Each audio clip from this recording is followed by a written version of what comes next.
ओम शांति। आज 1 अक्टूबर 2024 की साकार मधुर महावाक्य है। आज की मधुर महावाक्य में बाबा बोले, मीठे बच्चे, देही अभिमानी बनने की प्रैक्टिस करो। इस प्रैक्टिस से ही तुम पुण्य आत्मा बन सकेंगे। देही अभिमानी बनने की प्रैक्टिस करो। इस प्रैक्टिस से ही तुम पुण्य आत्मा बन सकेंगे। प्रश्न है, किस एक नॉलेज के कारण तुम बच्चे सदा हर्षित रहते हो?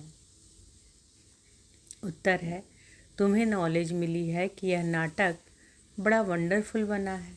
इसमें हर एक एक्टर का अविनाशी पार्ट मूंदा हुआ है। सब अपना अपना पार्ट बजा रहे हैं। इस कारण तुम सदा हर्षित रहते हो।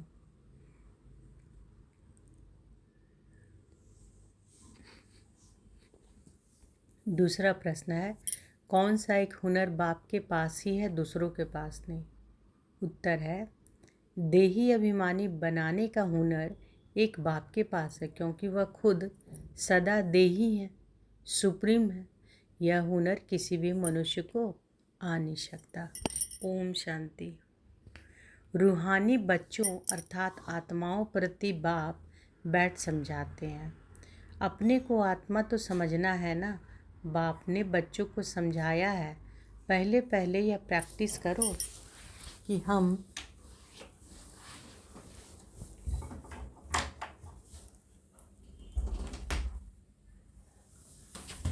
तो बाबा क्या बोल रहे हैं कि बाप ने बच्चों को समझाया है कि पहले पहले यह प्रैक्टिस करो कि हम आत्मा हैं, ना कि शरीर। तो ये पाठ पक्का करने के लिए बाबा बार बार बोल रहे हैं। संडे की मुरली में भी बोले थे, कल की मुरली में भी बोले थे।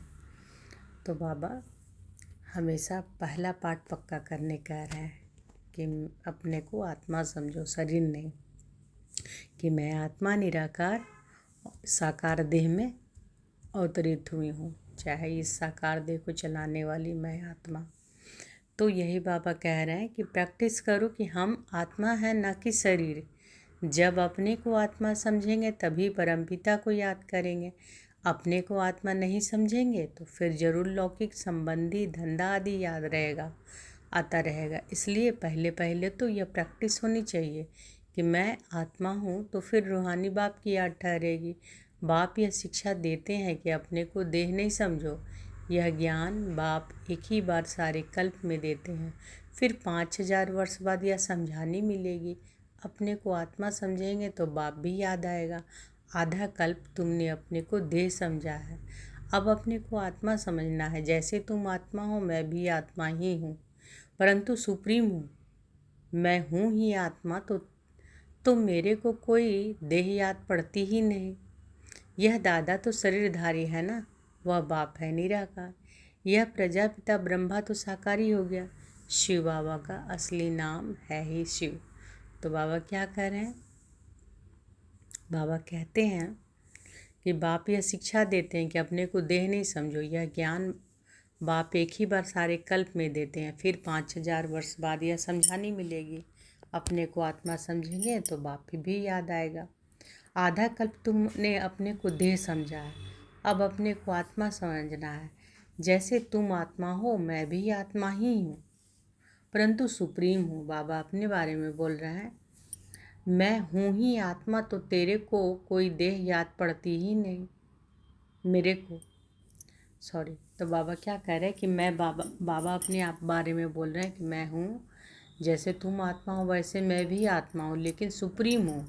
अब मैं हूँ ही आत्मा, तो मेरे को कोई देह याद पड़ती ही नहीं।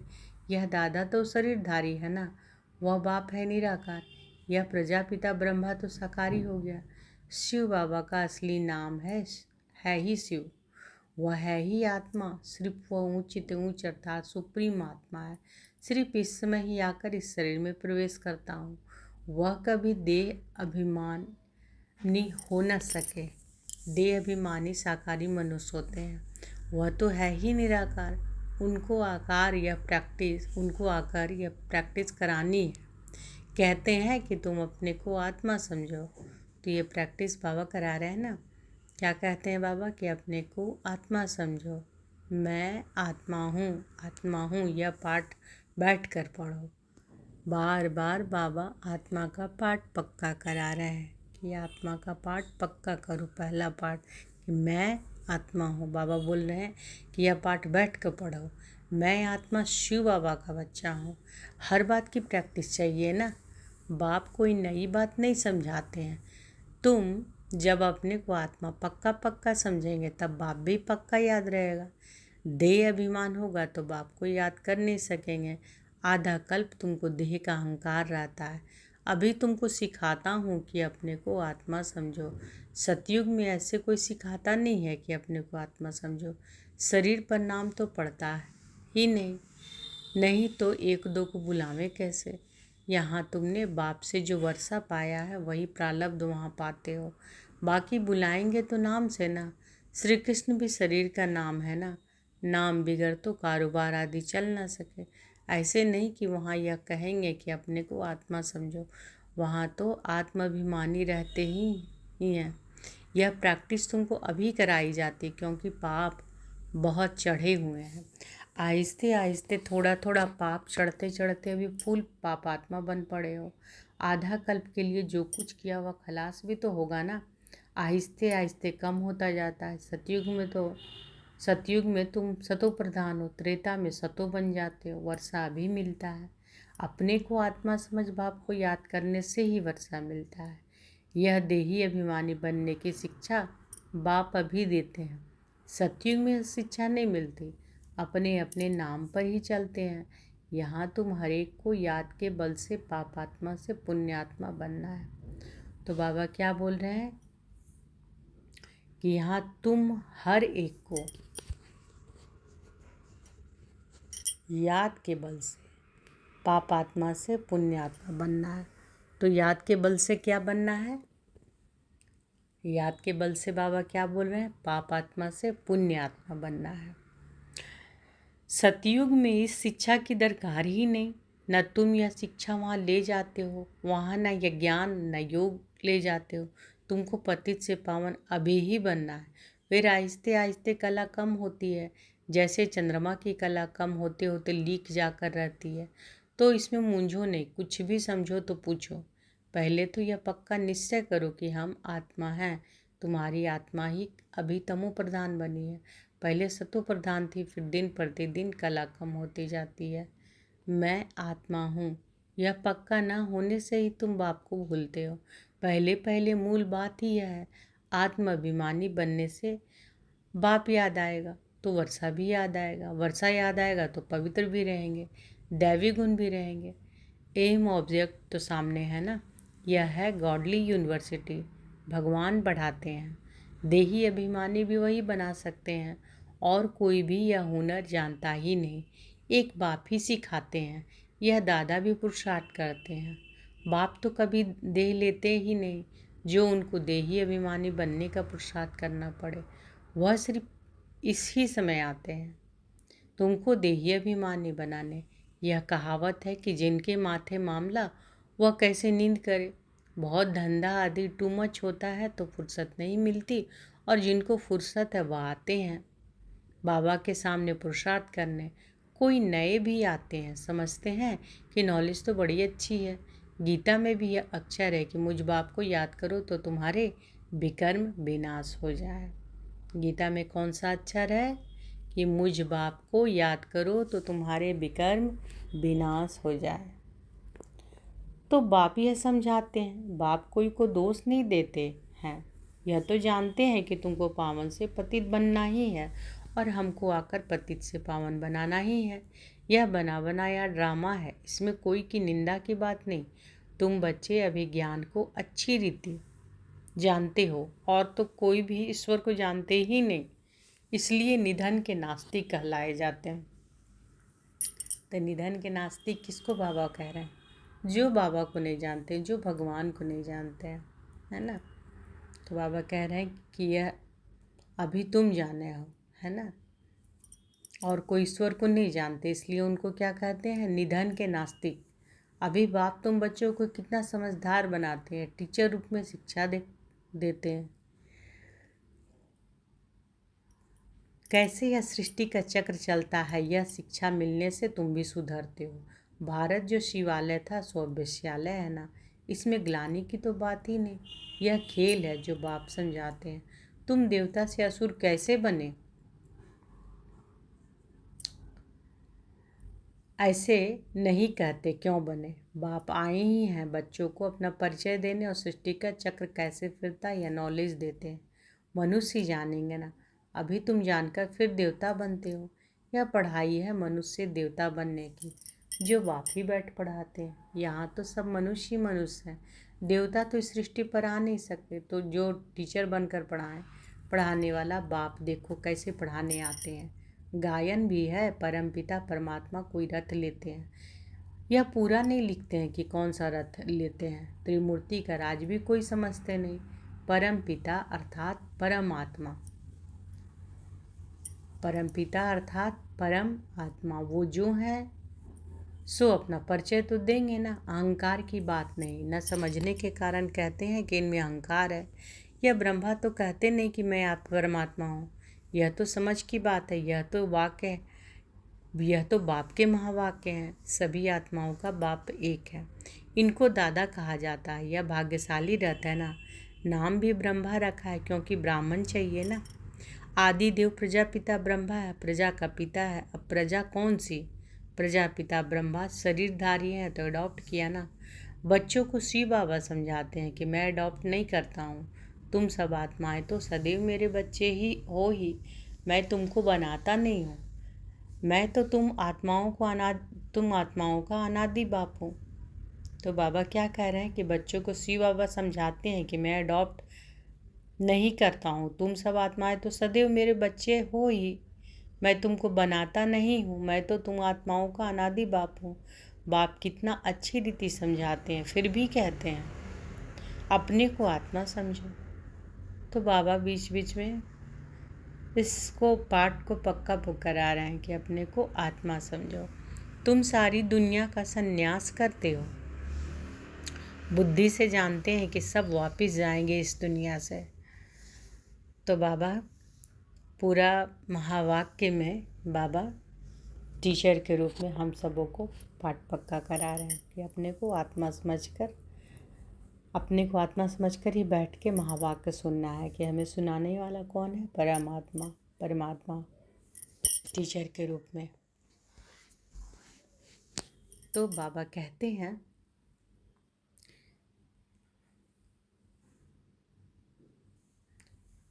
कि अपने को आत्मा समझो। तुम सारी पुरानी दुनिया का संन्यास करते हो। बुद्धि से जानते हैं कि सब वापस जाएंगे इस दुनिया से। ऐसे नहीं कि संन्यास कर जंगल में जाना है। सारी दुनिया का संन्यास कर हम अपने घर चले जाएंगे। इसलिए कोई भी चीज़ याद ना आए सिवाय एक बाप के। 60 वर्ष की आयु हुई तो फिर वाणी से परे वानप्रस्थ में जाने का पुरुषार्थ करना चाहिए। यह वानप्रस्थ की बात है अभी की। भक्ति मार्ग में तो वानप्रस्थ का किसी को पता ही नहीं। वानप्रस्थ का अर्थ नहीं बता सकते हैं। वाणी से परे मूल वतन को कहेंगे। वहाँ सभी आत्माएं निवास करती हैं तो सबकी वानप्रस्थ अवस्था है। सबको जाना है घर, तो वाणी से परे मूल वतन को कहेंगे। वहाँ सभी आत्माएं निवास करती हैं तो सबकी वानप्रस्थ अवस्था है। सबको जाना है घर। शास्त्रों को दिखाते हैं कि आत्मा भ्रिकुटी के बीच चमकता हुआ सितारा है। शास्त्रों में दिखाते हैं ना। बाबा कह रहे हैं कि कई समझते हैं कि आत्मा अंगुष्ठे मिसल है। अंगुष्ठे मिसल को ही याद करते हैं, स्टार को याद कैसे करें, पूजा कैसे करें? तो बाप समझाते हैं कि तुम देह अभिमान में जब आते हो तो पुजारी बन जाते हो। भक्ति का समय शुरू होता है तो उसको भक्ति कल्ट कहते हैं। ज्ञान कल्ट अलग है। ज्ञान और भक्ति इकट्ठे नहीं हो सकते। दिन और रात इकट्ठे नहीं हो सकते। दिन सुख को कहा जाता है, रात दुख। दिन सुख को कहा जाता है, रात दुख अर्थात भक्ति को कहा जाता है। कहते हैं कि प्रजापिता ब्रह्मा का दिन और फिर रात, तो प्रजा और ब्रह्मा जरूर दोनों ही इकट्ठे होंगे ना। तुम समझते हो कि हम ब्राह्मण ही आधा कल्प सुख भोगते हैं फिर आधा कल्प दुख। यह बुद्धि से समझने की बात है। यह भी जानते हो कि सब बाप को याद नहीं कर सकते हैं, फिर भी बाप खुद समझाते रहते हैं अपने को आत्मा समझो और मुझे याद करो, तुम पावन बन जाएंगे। यह पैगाम सबको पहुंचाना है, सर्विस करनी है। जो सर्विस ही नहीं करते वह फूल नहीं ठहरे। बागवान बगीचे में आएंगे तो उनको फूल ही सामने चाहिए। जो सर्विसेबल हैं बहुतों का कल्याण करते हैं। जिनको देह अभिमान है वह खुद भी समझेंगे कि हम फूल तो हैं नहीं, बाबा के सामने तो अच्छे अच्छे फूल बैठे हैं, तो बाप की उन पर नज़र जाएगी, डांस भी अच्छा चलेगा। डांसिंग गर्ल का मिसाल स्कूल में भी टीचर तो जानते हैं ना, कौन नंबर 1 कौन नंबर 2 3 में है। बाप का भी अटेंशन सर्विस करने वाले तरफ ही जाएगा। दिल पर भी वह चढ़ते हैं, डिस सर्विस करने वाले थोड़े ही दिल पर चढ़ते हैं। बाप पहली पहली मुख्य बात समझाते हैं। क्या समझा रहे हैं? अपने को आत्मा निश्चय करो, तब बाप की याद ठहरेगी। तो बाबा आज पूरा महावाक्य में आत्मा का पाठ पक्का करा रहे हैं, याद करवा रहे हैं। सोचिए, भगवान हम सबको बैठ के याद करवा रहे हैं कि बच्चे तुम सब आत्मा हो, तुम सब शरीर नहीं हो। और बार बार बार बार बाबा इस बात को याद करा रहे हैं, बच्चे समझो अपने आप को कि तुम आत्मा हो। तो बाबा कहते हैं अपने को आत्मा निश्चय करो, तब बाप की याद ठहरेगी। देह अभिमान होगा तो बाप की याद ठहरेगी नहीं। लौकिक संबंधियों तरफ, धंधे धोरी तरफ चली जाएगी। देही अभिमानी होने से पारलौकिक बाप ही याद आएंगे। बाप को तो बहुत प्यार से याद करना है, अपने को आत्मा समझना है। इसमें मेहनत है, एकांत चाहिए। 7 रोज की भट्ठी का कोर्स बहुत कड़ा है। कोई की याद ना आए, किसी को पत्र भी ना लिख सकते। यह भट्टी तुम्हारी शुरू की थी, यहाँ तो सबको रख नहीं सकते, इसलिए कहा जाता है घर में रहकर प्रैक्टिस करो।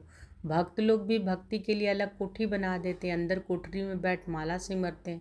तो इस याद की यात्रा से में भी एकांत चाहिए। एक बाप को ही याद करना है, इसमें कुछ जबान चलाने की भी बात नहीं। इस याद के अभ्यास में फुर्सत चाहिए। तुम जानते हो कि लौकिक बाप है हद का क्रिएटर, यह है बेहद का। प्रजापिता ब्रह्मा तो बेहद का ठहराना। बच्चों को अडॉप्ट करते हैं, शिव बाबा अडॉप्ट नहीं करते हैं। उनके तो बच्चे सदैव हैं ही। तुम कहेंगे शिव बाबा के हम बच्चे आत्माएं अनादि हैं ही। ब्रह्मा ने तुमको अडॉप्ट किया है। हर एक बात अच्छी रीति समझने की है।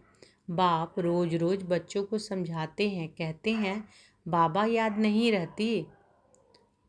बाप कहते हैं इसमें थोड़ा समय निकालना चाहिए। कोई कोई ऐसे होते हैं जो बिल्कुल समय दे नहीं सकते, बुद्धि में काम बहुत रहता है, फिर याद की यात्रा कैसे हो। बाप समझाते हैं मूल बात ही यह है, अपने को आत्मा समझ, मुझ बाप को याद करो तो तुम पावन बन जाएंगे। मैं आत्मा हूँ, शिव बाबा का बच्चा हूँ। यह मन मनाभव हुआ ना।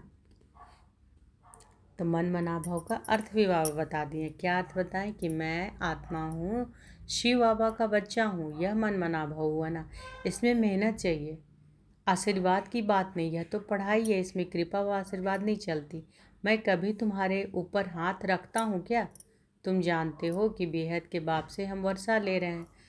वर्षा क्या दे रहे हैं बाबा? अमर भव, आयुष्मान भव, इसमें सब आ जाता है। तुम फूल एज आयु पाते हो, वहाँ कभी अकाले मृत्यु नहीं होती। यह वर्षा कोई साधु संत आदि दे नहीं सकते। वह कहते हैं पुत्रवान भव, तो मनुष्य समझते क्योंकि उनकी कृपा से बच्चा हुआ। बस जिनको बच्चा नहीं होगा वह जाकर उनका शिष्य बनेंगे। ज्ञान तो एक ही बार मिलता है, वह है अव्यभिचारी ज्ञान, जिसकी आधा कल्प प्रारब्ध चलती है। फिर है ज्ञान, भक्ति को ज्ञान कहा जाता है। हर एक बात कितना अच्छी रीति से समझाई जाती है। अच्छा, मीठे मीठे सिके लधे बच्चों प्रति माता पिता बाप दादा का याद प्यार और गुड मॉर्निंग। रूहानी बाप की रूहानी बच्चों को नमस्ते। हम सब रूहानी बच्चों की रूहानी माता पिता बाप दादा को याद प्यार, गुड मॉर्निंग और नमस्ते नमस्ते नमस्ते। शुक्रिया बाबा, शुक्रिया। धारणा के लिए मुख्य सार पहला है अभी वानप्रस्थ अवस्था, इसलिए बुद्धि से सब कुछ संन्यास कर एक बाप की याद में रहना है। एकांत में बैठ अभ्यास करना है। क्या अभ्यास करना है? हम आत्मा हैं, आत्मा है। तो अभ्यास करें। बाबा क्या अभ्यास करने बोल रहे हैं? कि मैं आत्मा हूँ, भ्रिकुटी की कुटिया में विराजमान। मैं चमकता सितारा आत्मा हूँ। इस शरीर को चलाने वाली मैं चैतन्य शक्ति हूँ। मैं आत्मा हूँ, शांत हूँ। तो ये पाठ पक्का बाबा करने के लिए कह रहा है कि ये पाठ पक्का करो। दूसरा है सर्विसेबल फूल बनना है। सर्विसेबल फूल बनना है। देह अभिमानवश ऐसा कोई कर्म नहीं करना जो डिससर्विस हो जाए। बहुतों के कल्याण के निमित्त बनना है। थोड़ा समय याद के लिए अवश्य निकालना है। बाबा आज वरदान दिए हैं तो अनुभव करें कि बाबा का वरद हस्त हमारे सिर पर है और बाबा ने वरदान दिया, परमात्म ज्ञान की नवीनता पवित्रता को धारण करने वाले सर्व लगावों से मुक्त भव। परमात्म ज्ञान की नवीनता पवित्रता को धारण करने वाले सर्व लगावों से मुक्त भव। इस परमात्म ज्ञान की नवीनता ही पवित्रता है। फलक से कहते हो कि आग कपूस इकट्ठा रहते भी आग नहीं लग सकती। विश्व को आप सबकी यह चैलेंज है कि पवित्रता के बिना योगी व ज्ञानी तो आत्मा नहीं बन सकते। तो पवित्रता अर्थात संपूर्ण लगाव मुक्त, किसी भी व्यक्ति व साधनों से भी लगाव न हो, ऐसी पवित्रता द्वारा ही प्रकृति को पावन बनाने की सेवा कर सकेंगे। स्लोगन है, पवित्रता आपके जीवन का मुख्य फाउंडेशन है। धरत पर ये धर्म न छोड़िए। पवित्रता आपके जीवन का मुख्य फाउंडेशन है। धरत पर ये धर्म न छोड़िए। तो आज की मधुर महावाक्य में बाबा क्या बोले? आज के पूरा महावाक्य में बाबा बार बार आत्मा का पाठ पक्का करा रहे हैं कि अपने को आत्मा समझो, देही अभिमानी बनने की प्रैक्टिस करो। इस प्रैक्टिस से ही तुम पुण्यात्मा बन सकेंगे। अच्छा, शुक्रिया बाबा, शुक्रिया। ओम शांति।